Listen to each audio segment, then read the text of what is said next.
Kapit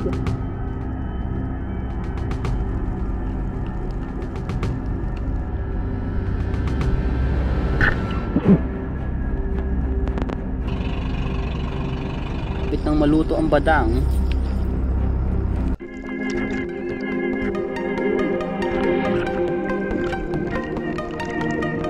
Welcome back again sa ating panibagong episode guys, na kung saan makakita kayo ng spearfishing activities.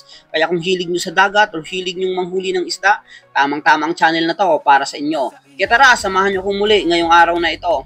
At dadayo tayo dito guys, dito sa isang isla dito sa Banton. So medyo malayo yung pupuntahan namin ngayon. Kasama ko pa rin ngayon si paring Joshua. Dalawa kami pupunta doon. Since malayo yung islang yon, doon na kami matutulog mamaya. Doon kami mag-overnight para less pagod na rin. So tatakbuhin ng bangka, papunta doon is about halos mahigit 1 oras din. Layo-layo ring biyahe. Try ulit natin doon mamana since matagal na tayo na hindi rin nakakapunta ulit doon since unang bisita natin doon sa isla. Sa mga bago pa lang sa channel ko, mag-subscribe kayo para lagi kayong updated sa mga ganitong video na ilalabas ko. Maraming salamat po sa inyong lahat.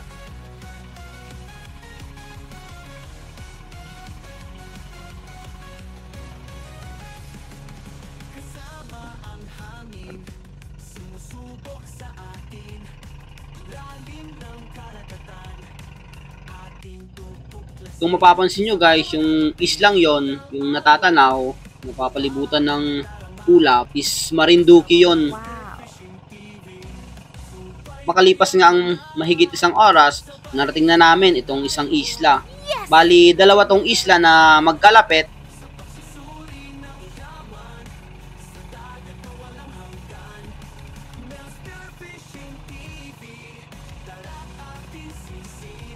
At dito kami magpipwesto sa may buhangin para mas safe yung bangka pag tutulog na kami.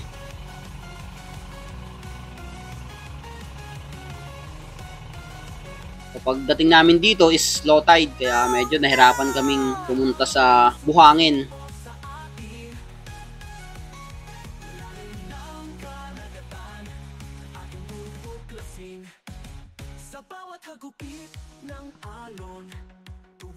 So ayun guys, nandito na kami sa Dos Hermanas. So dito kami magpapagabi.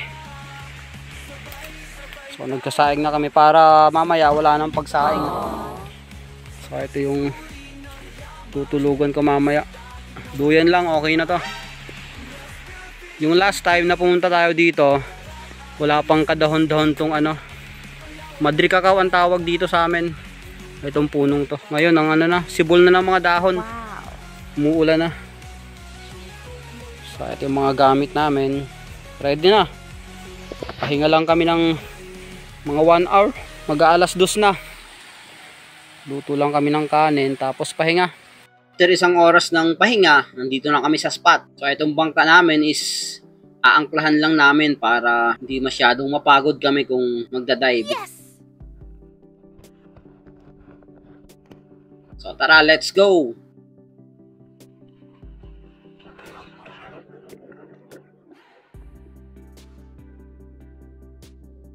So load muna natin yung spear gun natin.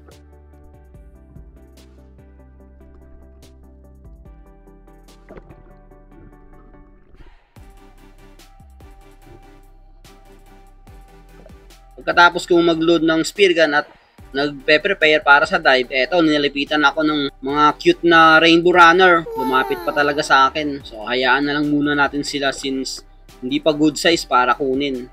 Wala pa atang kalahating kilo ang isa neto.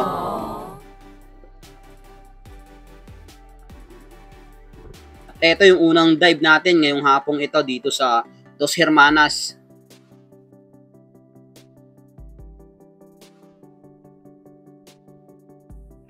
Pagkapwesto ko dito guys, napansin ko wala dito yung hinahanap natin na slick unicorn. Yung na-harvest natin nung first time na pumunta natin dito sa islang ito. Wala ring mga dalagang bukid. Kung nandito lang is puro yung angelfish. Kung tawagin sa amin is alibangbang.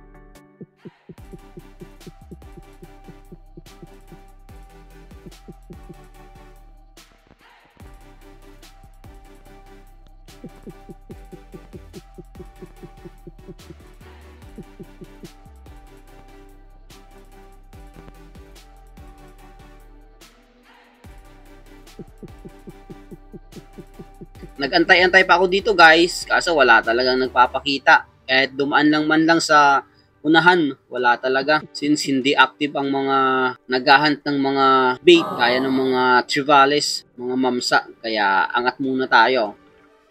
Dito guys, halos nakailang dive na rin ako. Wala talagang nagpapakita. Kaya nagtry ako dito sa my slope. Pero hindi ako bumaba doon mismo sa pinakababa. Medyo malalim na kasi yon at hindi pa natin kabisado itong lugar, kaya dito lang muna tayo sa mababaw. Antay-antay muna tayo kung anong dadaan, kung anong magpapakita dito sa spot na to. Since dito ko nahuli yung nag-harvest kami dito rin ang kasama ko ng mga slick unicorn. Kaso nga lang wala dito, hindi na timingan namin na nasa mababaw sila.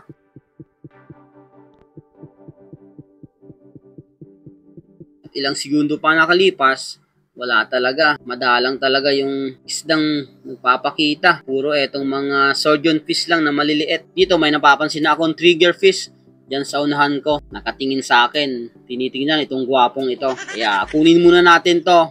Pang ulam mamaya.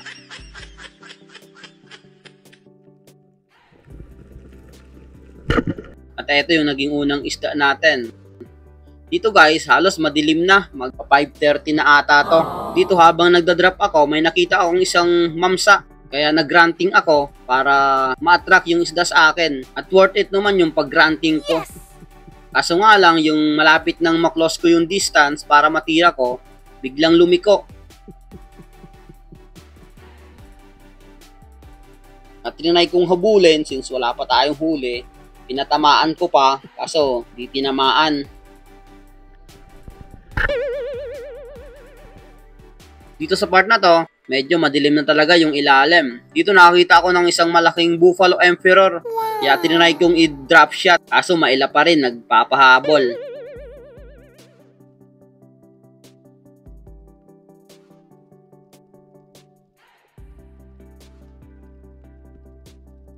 Tinry ko pang magpwesto dito sa may bato. Bumabalik naman kaso out of range, hindi ko matira. Malayo.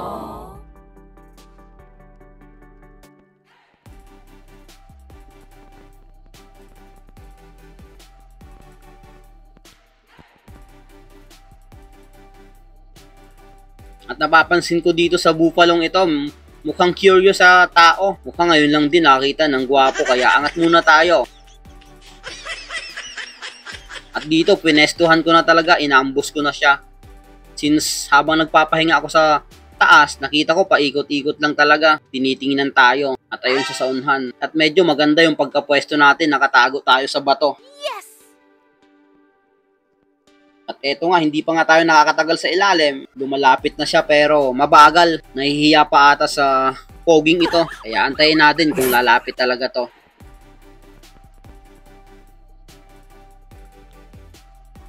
At biglang may dumaan sa ating isang eroplano. Pawikan. Yun tuloy, biglang lumayo yung buffalo.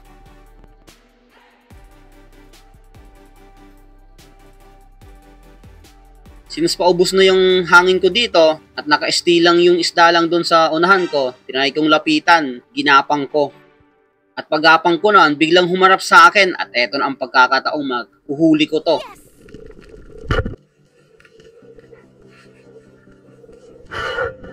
At ayun nga, napakaganda yung patama dito sa buffalo. Ito yung pangalawang isda natin ngayong hapong ito. Halos magti 3 hours na tayong nagda-dive. Ito pa lang yung huli natin na maganda. Ay, naka-isa rin tayo mga bro. Buffalo Emperor, malaki na rin.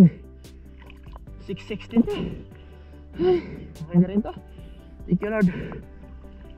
Okay na rin to, at least may huli pa rin. Since nagdayo tayo dito, okay lang yan. Bawi tayo sa umagang dive.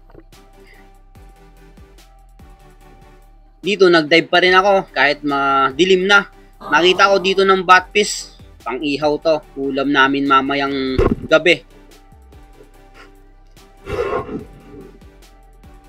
At eto na guys, yung last na isdang nahuli ko ngayong hapong ito. Dito sa Dos Hermanas. Hindi man tayo binigyan ngayong hapon, baka bukas, pagbigyan tayo ng maraming blessing. So ito lang guys yung huli. Isang bupalo, Maori seaperts, saka isang triggerfish. Ang ulam namin ngayon, batfish. Napakasarap to. Wow. Badang. Wala nga yung isda, walang nagpakita. Hindi nagpakita yung mga unicorn. Okay lang yun. Bawi na lang tayo bukas. Malapit nang maluto ang badang. So guys, luto na yung badang. Maghahapunan muna kami. Madilim kasi dito, walang ilaw. Sa susunod, papalagyan ko to ng kuryente para maliwanag. Kain muna kami. Abang-abang na lang bukas kung anong mahuhuli pa natin. Right. At madilim pa dito guys, nag-prepare na ako para sa dive ngayong umagang ito. Since kunti pa lang yung huli natin kahapon.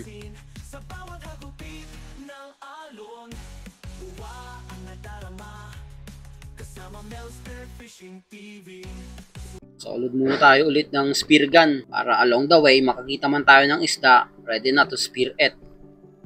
Ang gamit pa rin natin pana is yung palaging ginagamit natin na carbon 130 cm. Dito guys, lumiwanag na, wala pa rin ako nahuhuli. Since dito lang ako nag-dive sa harap, dito sa mababaw, dito sa nahulihan natin kahapon ng bupalo. May nakita ko dito ng dalawang samaral. Idadrop shot ko sana kaso mailap.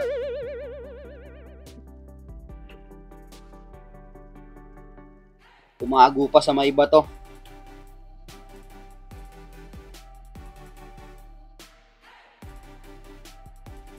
Pag ikot ko, ang dami na palang isda sa likod ko. Kaya nagpwesto ako para magantay. At ito pa lang yung unang isda natin ngayong umagang dive na ito. Bumalik ulit yung samaral. Kaya kuha muna tayo ng isa, pandagdag sa huli natin.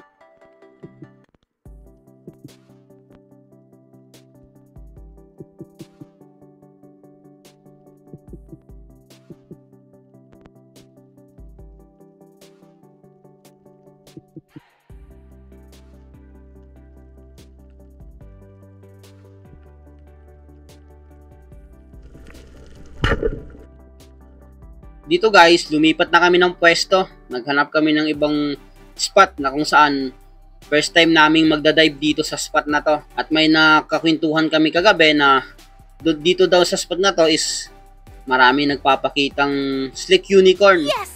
So mga slender. Kaya try kami ditong mag-dive. Ang dinadive ko pala ngayon is nasa 15 meters yung lalim.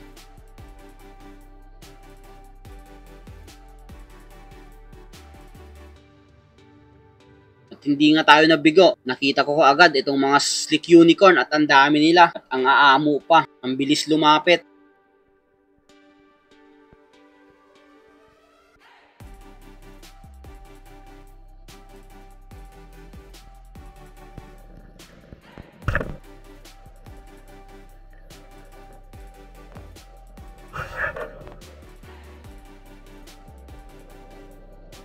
Kaya ito yung naging pangalawang isda natin ngayong umagang ito. Isang slick unicorn. Goods na rin. Napakakalma na ng dagat ngayong patanghali.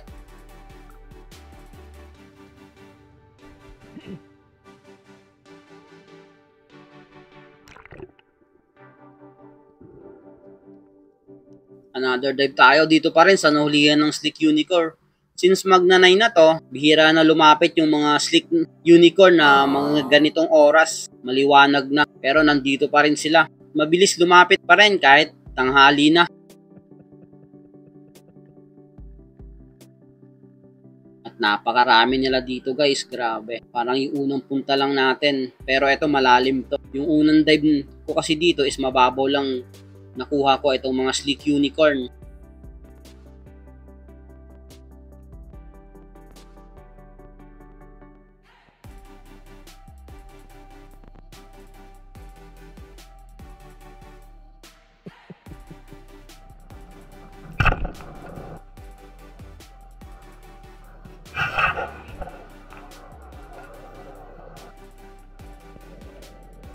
Ito yung naging pang-tatlong isda natin ngayong umagang ito. Ito rin guys, pagkatapos ng dive ito, pagod na rin kami. Nakahuli din ng 2 pirasong isda yung kasama ko. Kumain muna kami nito pagkatapos mahuli ko itong last na unicorn. Alright guys. So mahina pa yung huli namin simula kahapon. Tapos kaninang umagang dive. So mamaya uwi na kami. Pasado alas 2 na, mag-aalas 2 na. So try ulit kami dito ng kasama ko dito sa hulihan namin nung umaga ng slick unicorn. Baka nandito ulit, baka magpahuli ngayon. So try kami dito. So sana madagdagan yung huli natin yung habang ito. Let's go! Load muna tayo ng spear gun since hahanapin pa natin kung saan nakapwesto yung mga grupo ng slick unicorn. Ang spear gun loaded. Check muna natin itong flapper, baka may sabit na nakasingit dito sa pin niya. Wala naman, goods naman, kaya let's go. Ito yung first drop ngayong hapong ito. Dito na ako nag first drop sa nakitaan ko ng ang daming triggerfish. Yung tawagin dito sa amin is kayap-kap.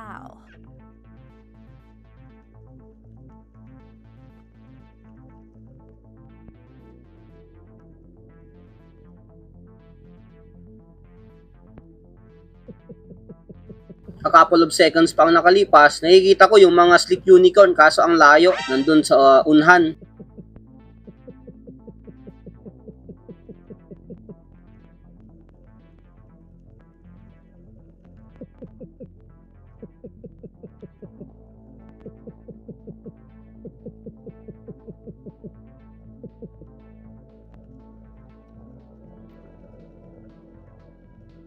Inantay-antay ko pa dito, kaso wala talaga, ayaw lumapit. Paikot-ikot lang sila dyan sa unahan natin. Eto, ang daming triggerfish. Eto ang lumalapit sa atin. Since wala namang lumalapit na slick unicorn, angat muna tayo.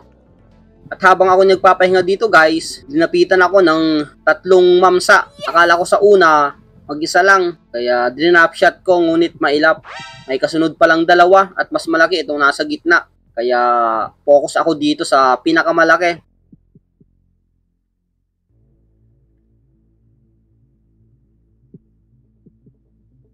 Ngunit sa part na to, medyo malakas yung agos, hindi ko ma-close yung gap para matira itong nasa gitna. Kaya no choice na tayo. Itong pinakamaliit na lang ang kunin natin.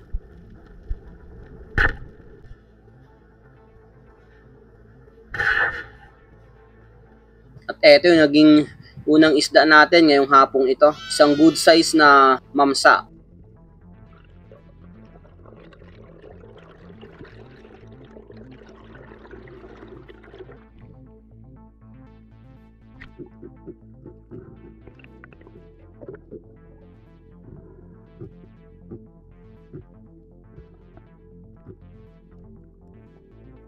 .5 kilogram on scale. Wow. Goods na rin. Pandagdag na rin sa huli natin.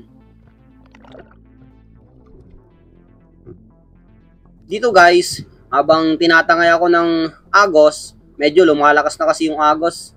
Kaya napadpad ako dito sa may bato at nakita ko itong mga mamsa dito, ang dami. 4 na piraso sila. May isang pinakamalaki. Kaya nag-prepare ako para sa dive dito. Since ang lalim nito is nasa 15 to 20 meters. Paikot-ikot lang sila dyan sa may bato, tapos papasok, lalabas, papasok, lalabas, ganun lang. Kaya tinimingan ko yung galaw nila, sumisid ako nung tamang paglabas niya at pagpasok sa butas.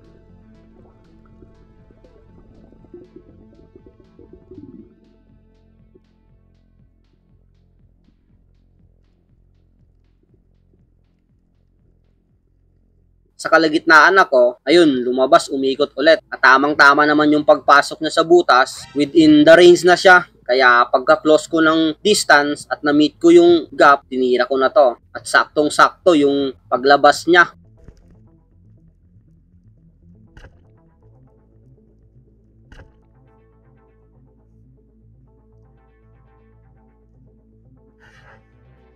At ayun, na stone shot natin. Yung 2, ayun, paikot-ikot lang.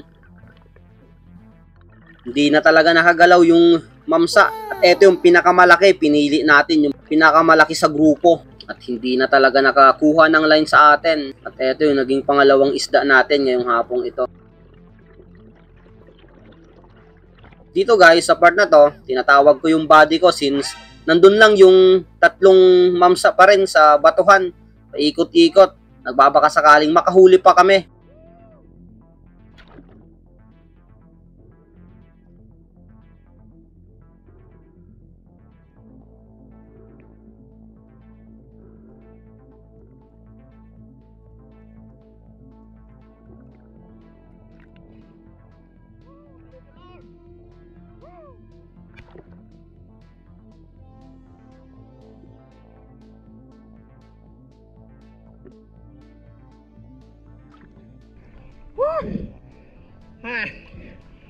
Another blessing.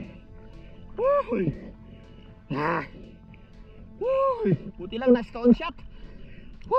17 kg on scale. Goods na rin. Napakalaking blessing to. Dito guys, hiniram ko na yung pana ng kasama ko since nag-dive na siya, kaso hindi lang dumiretso. Nagbabaka sakala ako nandito pa yung isang mamsa. Yung dalawa kasi lumabas na.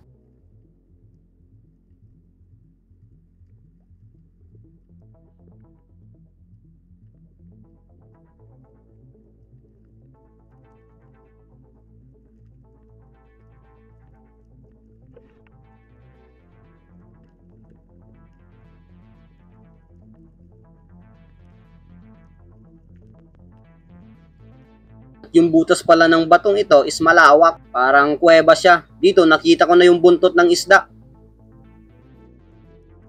Kaya pagka-close ko ng gap, tinira ko na to.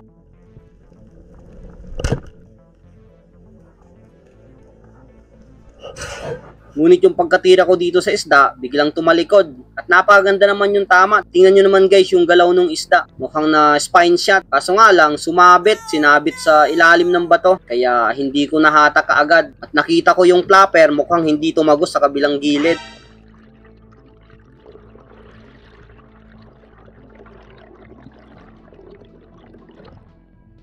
Kaya after ko sumisid, yung kabady ko naman ang sumisid para i-secure yung isda.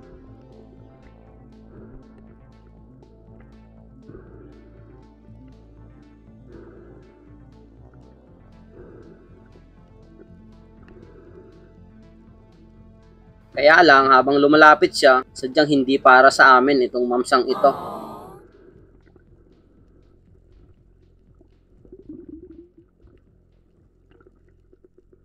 At dito sa part na to, ayun, nakawala na nga yung mamsa. Sayang, around 10 kg na siguro yon. Pero goods na rin, ganun talaga. Hindi kasi tumagos yung flapper sa kabilang gilid, pero okay lang yon.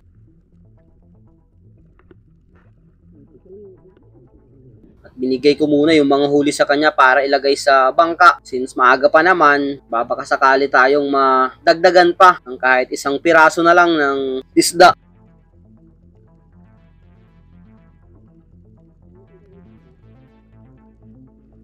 Dito guys, habang naghahanap ako ng spot, may nakita ako ditong isang napakalaking barakuda malapit sa surface. Kaya nag-dive lang ako ng konti dito, tapos nag-squid hand sign. Eto, sa mga barakuda to, sa akin, effective to etong ganitong squid hand sign sa mga barakuda. Lumalapit talaga sila.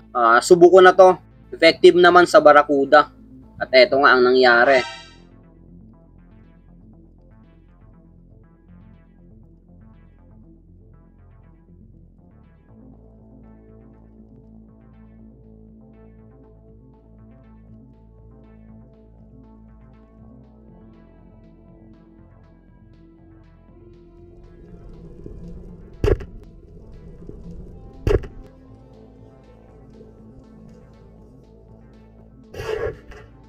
Ganun pa rin, medyo mailap kasi yung barakuda. Yung pagpana ko, nakatalikod na, kaya hindi magandang posisyon yun para tirahin yung mga ganitong isda. At pagkakita ko, bandang buntot na natama ko at hindi ko pa alam kung tumagos ulit yung flapper sa kabilang gilid ng isda.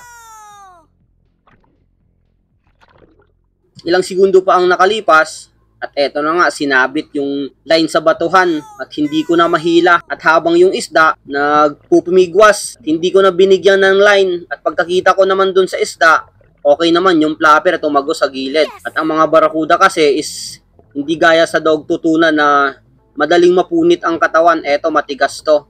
At sa buntot pa natin natama, kaya walang posibilidad na mapunit. At dito, hinahanap ko na naman yung kabady ko since nandyan lang siya sa mababaw na part. Tinatawag ko siya since hindi ko masisid yung isda. Hawak ko yung line at siya mismo ang magsi-second shot para sure na hindi na makawala itong isdang to.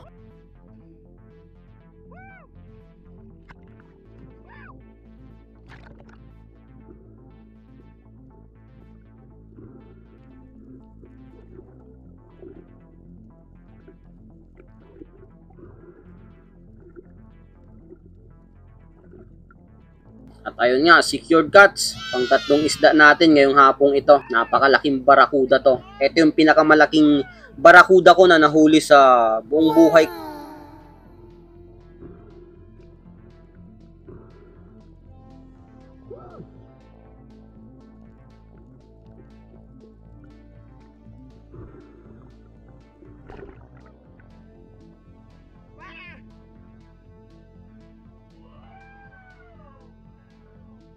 At pagkatapos kong makapahinga, ako naman yung sumisid para tanggalin yung line sa batuhan na sumabit.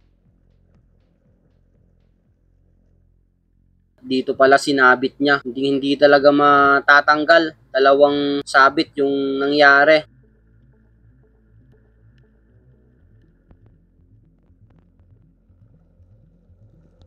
Pagtingin ko sa isda, hindi na talaga gumagalaw. Nandun na lang sa buhangin.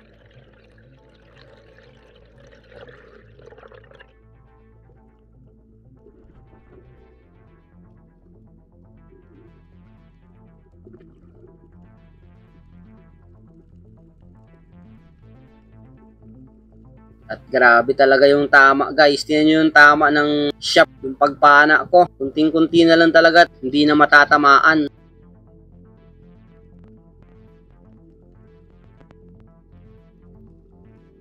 Grabe talaga ng ngipin ang barakuda. Napakatalas.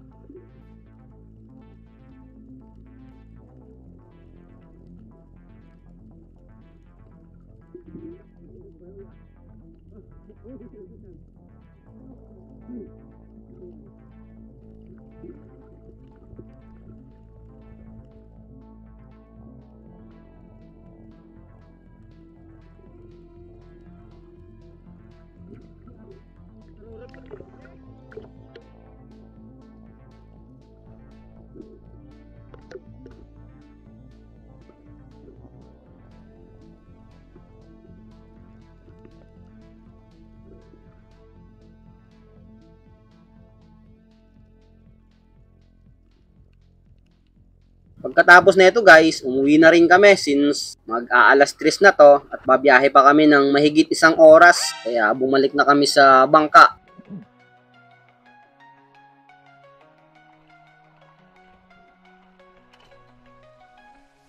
Sa ilalim ng dagat, malalim na pumapadyak, sinalubong ang alon, dagok ng buhay at tadyak.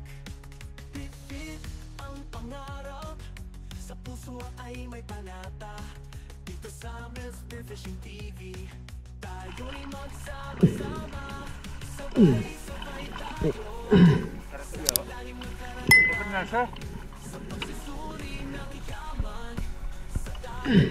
Grabe talaga ng ngipin ang barakuda. Kaya pag hindi mo ito ma-spine shot o magandahan ng tama, pag binalikan ka nito, tingnan nyo naman, yung talim. So, may bawas tong isa. Siguro kumain to ng matigas. Oh, thank you Lord. Shoutout nga pala kay Aris Dado, Mayo Lods TV, Kuya Barts TV, Pahilan Family, Roger 5, Pantilano Family, Padirogaw Family, Resty Fabol, Bea Lopez, I Am Cell, Kayadong Family, Melvin Lagrosa, Juancho Channel, Nexon Itson, Julito Cuesta, Bornix TV, Jolios Nadura, Bless Fury Motovlog, Edelberto Gadingan, Katigson TV, Jeffor Vinagin, Pyro Aquatic Diaries, Gilaro Ramasian, Mike Mix TV, Memo Memory, Mark John Belete, Fitz Ulyamot, Teo Bongyo, Dayan Jean Mary Apos, Nel Fishing Vlog, Paul Gumos, Rabino TV Vlog, Michael Jan Durano, Rosana Villahermosa, Darren Nicasey and family from California, Slomoko TV, Lowy Peregrina, Edward Gutierrez, Giovanni Balaran, Anthony Gagni, Joel Saludis, Robert Rama, Dennis De La Cruz, Maya Ochel at Boche, Disulok Family, Dino Manungay, Sol Empinado, Disulok Family, Elbe Albento, Laika Lopez, La Army, Tricia, Roque, Bebe and Edna Disulok. Maraming salamat po sa inyong lahat.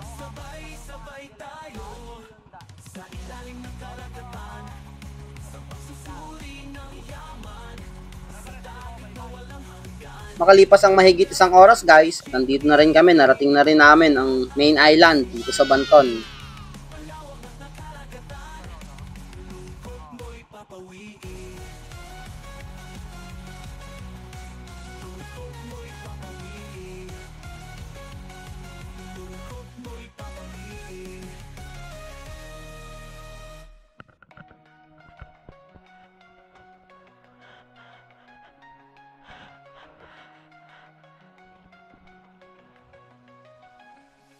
Sa ilalim ng dagat, malalim na pumapadyak.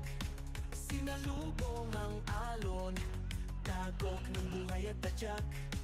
Pit-pit ang pangarap, sa puso ay may pangarap. At eto yung dalawang huling napakalaki natin. Etong Barracuda is nasa 15 kg on scale. Etong Mamsa naman is nasa 17 kg on scale. Meron pa tayong yung mga maliliit na tatlong Slick Unicorn, isang Buffalo Emperor, isang Kanlay, isang maliit na Trevally, Bluefin din. Goods na rin. Ayos pa rin yung last na dive natin sa araw na ito. Binigyan tayo ng magandang blessing. So hindi pa namin natagpuan yung Slick Unicorn, tinatamad na talaga akong mag-dive nun. Buti na lang may nakapagsabi sa amin na mayroon daw doon na nagpapakita ng mga Slick Unicorn. Kaya tinry namin at worth it naman yung pag-try namin. Hindi kami binigo. So hanggang dito lang muna guys yung video natin. Hanggang sa susunod nating episode. Maraming salamat po sa inyong lahat sa walang sawang patuloy na sumusuporta sa munting channel ko. Maraming salamat po sa inyong lahat. God bless you all po.